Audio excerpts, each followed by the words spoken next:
যমুনার তীরে বসে একদিন ছোট্ট কৃষ্ণ যখন বাঁশি বাজাচ্ছিলেন, তখন তার চোখে পড়ল এক রহস্যময় বন। বনটি এমনভাবে আচ্ছাদিত ছিল যে সূর্যের আলো ভেতরে প্রবেশ করতে পারত না।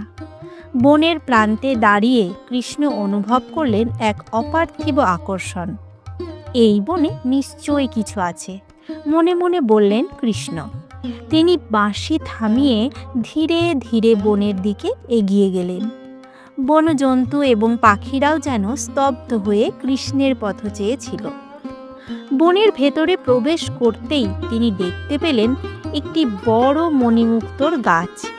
গাছটি শুধু দ্যুতিময় ছিল না, তার থেকে মধুর সুর বের হচ্ছিল।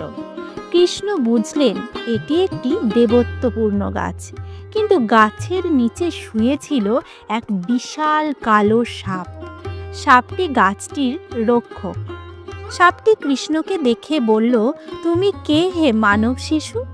এই গাছের কাছে এলে কেন? কৃষ্ণ মৃদু হাসলেন এবং বললেন, আমি কৃষ্ণ।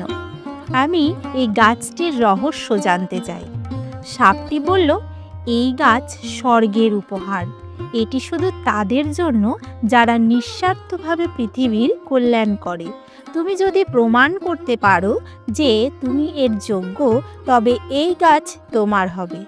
কৃষ্ণ তার মধুর বাঁশির সুর বাজিয়ে সাপটিকে শান্ত করলেন। সুরের মাধুর্যে সাপটি বুঝতে পারল যে কৃষ্ণ একমাত্র যোগ্য ব্যক্তি। সাপটি গাছের রক্ষকত্ব ছেড়ে দিল এবং গাছের প্রতিটি পাতা থেকে সুর নেমে এলো। গাছটি আশীর্বাদ করে বলল, তোমার মাধ্যমে পৃথিবী আলোয় ভরে উঠবে। কৃষ্ণ গাছটির একটি ছোট্ট পাতা নিয়ে ফিরে এলেন।